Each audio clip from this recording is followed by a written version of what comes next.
La chambre la plus chère du monde est moche. Un mur de médicaments, des stickers sur la fenêtre, des papillons jusque dans le marbre de la salle de bain et des faux requins dans un aquarium. Bon, il y a quand même une piscine avec vue sur Las Vegas, un majordome et un chauffeur privé. Designée par un artiste contemporain, la Empathy Suite au Palm Casino Resort n'est pas du goût de tout le monde. Avant, la suite portait le nom du fondateur de Playboy. Le symbole du magazine ornait même la piscine. 100 000 $ la nuit. Enfin, plutôt 200 000, parce que c'est minimum 2 nuits ici. Depuis sa réouverture en 2019, le prix de la suite a baissé à 75 000 $.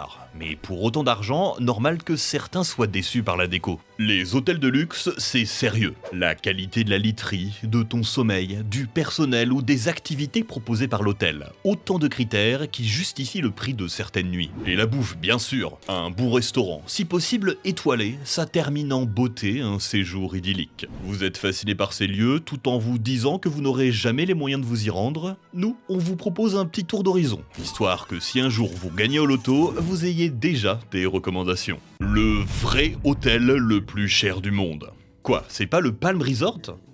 C'est compliqué. Beaucoup de listes se contredisent sur internet. La compétition est rude. Certains citent plutôt la suite Royal Penthouse de l'hôtel Wilson en Suisse. Après tout, elle est enregistrée comme la plus chère du monde au Guinness Book des records. Mais pour seulement 75 000 €, c'est moins que Vegas. Le record date de 2014. Probablement pas mis à jour depuis. Pour ça, c'est pas une suite que vous avez, mais tout le dernier étage. 1680 mètres carrés, 12 chambres et autant de salles de bain. Et tout en marbre, s'il vous plaît. Un billard, un piano à queue, un jacuzzi, un ascenseur privatif, une brigade entière à votre disposition, un majordome, un chef de cuisine et enfin une terrasse privée avec vue sur le lac Léman et le Mont Blanc. Le reste de l'hôtel vaut le coup aussi, hein. Une piscine, un spa, une salle de sport, une galerie d'œuvres d'art et 3 restaurants, dont un étoilé au guide Michelin. Et dirigé depuis l'année dernière par un finaliste de Top Chef. Ça vous donne envie ?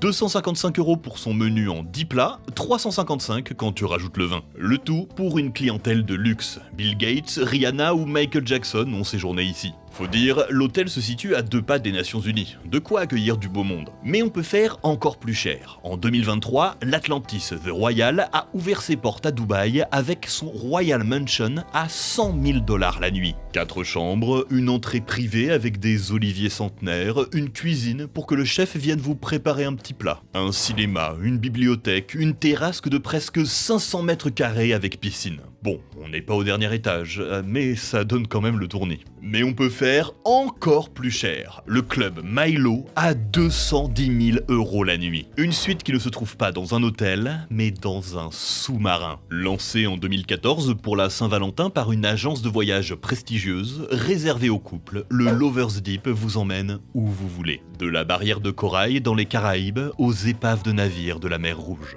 Un capitaine, un chef privé, un majordome à votre service, pétales de rose sur le lit, petit déjeuner et champagne. Le vrai plus, un menu aphrodisiaque avec des huîtres, du caviar et du chocolat, histoire de vraiment passer une nuit inoubliable.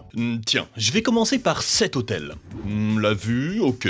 La salle de bain, pas mal. Le minibar, pourquoi pas. Mais le plus important, le lit. Cette douceur... Cette mousse à mémoire de forme qui épouse ma position.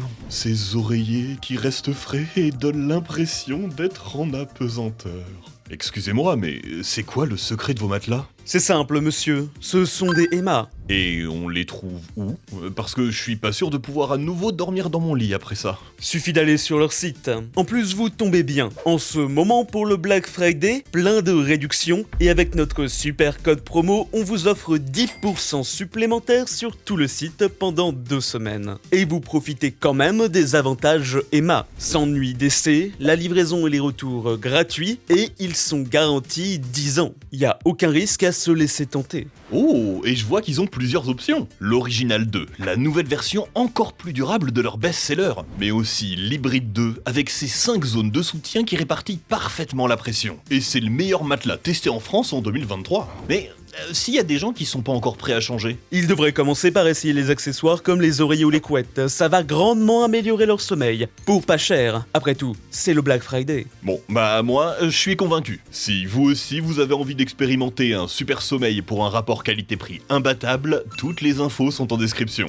Quel est l'hôtel le plus étoilé? Plus cher ne veut pas forcément dire plus luxueux. Prenez le Burj Al Arab, une immense tour en forme de voile sur une île artificielle. Tout le faste de Dubaï culmine dans sa suite royale. Non pas un, mais 2 étages avec escalier en marbre, tapis léopard, des lustres, de l'or. Ascenseur privé, un personnel à votre service, votre propre cuisine, des lits rotatifs, un cinéma, une bibliothèque, 27 téléphones et même un iPad en or qui vous sert de majordome. Pourtant, elle ne coûte que 30 000 $ la nuit. C'est ridicule par rapport aux précédentes chambres. Mais ici, vous êtes dans le seul hôtel 7 étoiles au monde. Spa, plage privée, collection de voitures de luxe, 202 suites, 9 restaurants dont un 2 étoiles, des fontaines, des aquariums et de l'or partout, jusque dans le cappuccino. La légende dit qu'il y a 30 ans, à son ouverture, un voyageur critique a été si impressionné par son luxe qu'il lui aurait décerné ce statut. Pas de nom, pas d'article, pas de traces de ça, mais ça fait un super slogan marketing.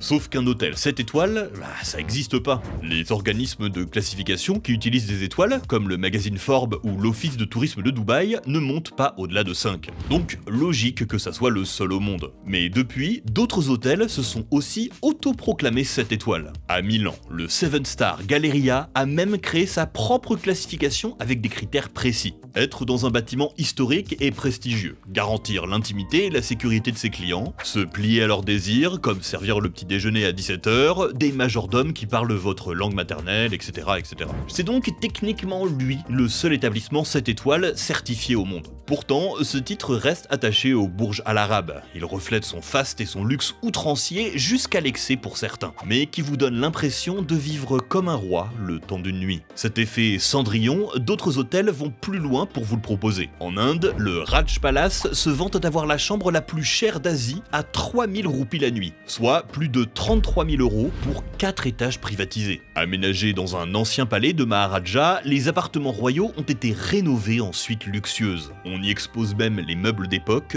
dont un trône du XVIe siècle. Mais si vous n'aimez pas l'architecture indienne, il y a aussi le Royan Mansour à Marrakech. Même idée, on vous propose de dormir dans un cadre prestigieux. Ici, celui d'une médina, un quartier à l'architecture traditionnelle. Vous ne vous baladez donc pas dans des couloirs ennuyeux et des escaliers mornes, mais dans des ruelles et des jardins. Les chambres, elles, sont en réalité des habitations traditionnelles, des riads. Construites autour d'une cour, elles s'étalent sur plusieurs étages jusqu'à un toit terrasse avec piscine. Bref, l'hôtel est sublime, l'expérience est immersive, le prix 35 000 € la nuit pour la chambre la plus grande. L'établissement possède son propre conservateur chargé de l'entretien de son décor et du mobilier, des tapisseries aux mosaïques. Un sacré sens du détail qui dénote un peu avec ses 4 restaurants. S'il y en a bien un qui sert de la cuisine marocaine, 112 € pour son méchoui d'agneau, il y a aussi un asiatique avec des sushis et des wok, un italien et sa pizza margarita à 30 €, et enfin un français tenu par une chef, jury à Top Chef. Le Burj Al Arab de Dubaï propose la même diversité culinaire. Sur ses 9 restaurants, seulement un sert de la cuisine arabe et 3 sont estampillés international. Donc même si t'es immergé dans un décor exotique, on garde les repères d'une clientèle probablement plus occidentale que locale. D'autant que certaines cuisines et certains chefs sont synonymes de luxe dans notre imaginaire. Et puisqu'on passe à table, quel est le restaurant le plus cher du monde ?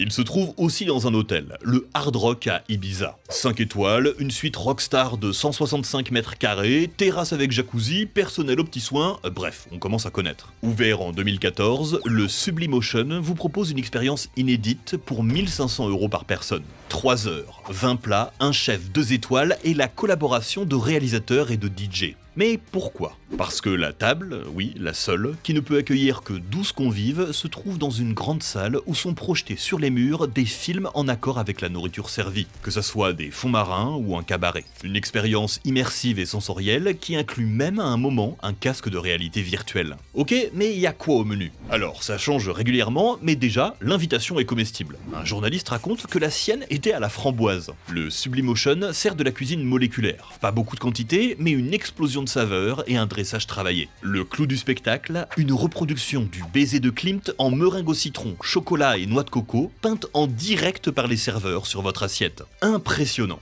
L'établissement est reconnu dans le monde entier. Une table a même ouvert temporairement à Dubaï, bien que certains critiquent l'utilisation du casque VR dans un moment censé être convivial. Et d'autres pointent l'étrange ressemblance avec un autre restaurant cher et gastronomique, l'Ultraviolette à Shanghai. Vous en avez peut-être déjà entendu parler, il est tenu par un autre jury de Top Chef, Paul Perret. Malgré ses 3 étoiles Michelin, là où le Sublimotion n'en a aucune, son prix est plus bas, environ 600 € par couvert. Mais sinon, on a une table réduite, seulement 20 personnes, une cuisine moléculaire, une invitation comestible et des séquences immersives projetées au mur pendant le repas. Bref, quelqu'un a copié sur son voisin? Scandale, l'Ultraviolette a ouvert 1 an avant le Sublimotion. Pourtant, ce dernier se présente comme le premier restaurant à proposer ce type d'expérience. De plus, les deux chefs se connaissent. Paul Perret a même présenté son concept à son collègue espagnol. Ce dernier dément. Les similarités sont logiques quand on propose ce genre de concept. Pas de quoi crier au plagiat. Cette rivalité montre le côté hyper compétitif du milieu, mais aussi l'importance de la cuisine conceptuelle aujourd'hui. Ce qui compte, c'est pas juste l'exécution des techniques culinaires pour réinventer des plats connus, mais la façon dont on va les faire manger et ce qu'ils vont déclencher en bouche.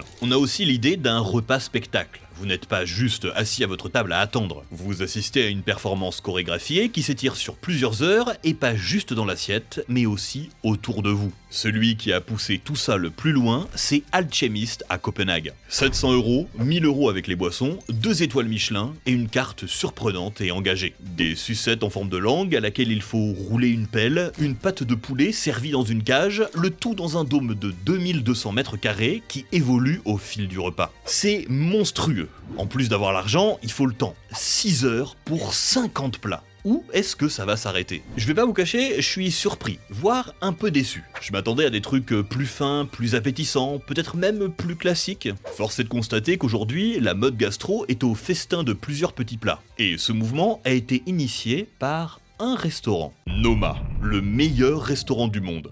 Ouvert en 2004, basé à Copenhague et dirigé par un chef danois qui a influencé une toute nouvelle façon de cuisiner dans son pays. Mais surtout, 3 étoiles, la plus haute distinction du guide Michelin, et élu 5 fois le meilleur restaurant du monde par un organisme de renommée mondiale. À lui seul, le Noma a challengé l'excellence française. Pourtant, en 2013, le Noma a été frappé d'un cas d'intoxication alimentaire. 63 convives infectés. La direction a mis plusieurs jours à réagir et à fermer le restaurant. Les services d'hygiène sont passés et ont relevé plusieurs problèmes, dont l'impossibilité de se laver les mains à l'eau chaude. L'infection a été ramenée par un employé en cuisine. C'est pas le premier cas du genre, hein. En 2009, 240 personnes étaient tombées malades après un repas au Fat Duck, aussi élu meilleur restaurant du monde en 2005. Mais c'est pas le seul scandale qui a touché le Noma. Il a aussi été accusé de ne pas payer ses employés. Ce qui est un comble pour un restaurant aussi prestigieux et illustre la contradiction de la haute cuisine. Proposer un menu avec de bons produits, parfois très chers, ça a un coût,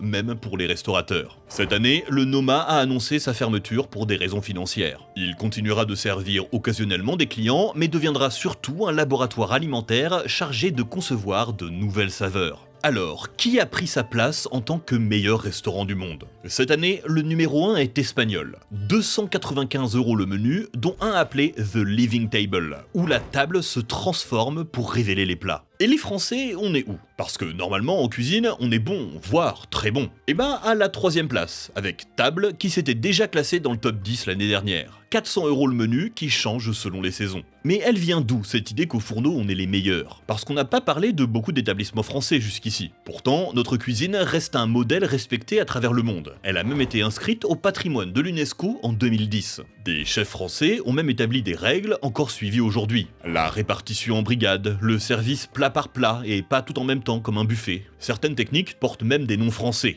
On dit chef partout et si tu veux en devenir un, c'est mieux que tu sois formé chez nous. Et Paris reste encore la capitale de la haute cuisine. L'un des plus anciens restaurants date du XVIIIe siècle et est aussi l'un des plus luxueux au monde. Le pavillon Ledoyen de Yannick Aleno sur les Champs-Élysées. La légende dit que Napoléon aurait rencontré son épouse Joséphine ici. Aujourd'hui, l'endroit est renommé pour son travail sur les sauces et tu peux y manger entre 300 et 400 €. Attention par contre, une tenue correcte est exigée, histoire que tu dénotes pas trop avec le décor. Et nos palaces, ils sont de renommée mondiale et on nous les envie. L'hôtel George V qui a accueilli des clients historiques dont P. Morgan, Marielle Dietrich et les Beatles. Son restaurant, le 5, reproduit le décor du Grand Trianon de Versailles. 3 étoiles au Michelin et plus de 100 € juste pour l'entrée. Et le meilleur chef du monde, Alain Ducasse et ses 20 étoiles au Michelin étaient français.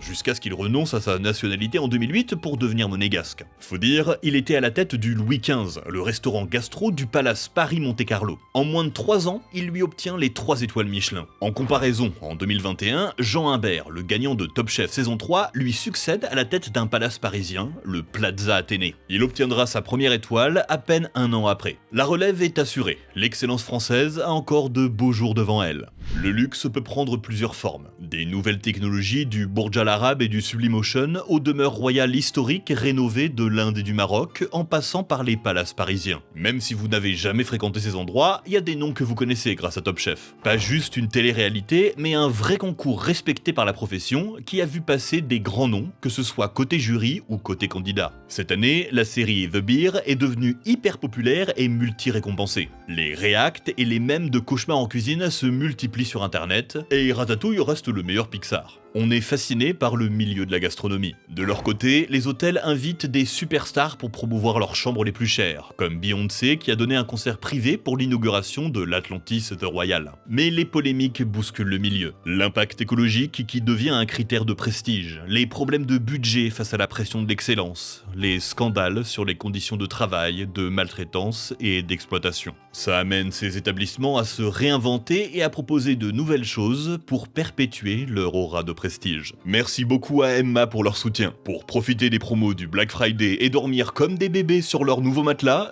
cliquez sur le lien en description.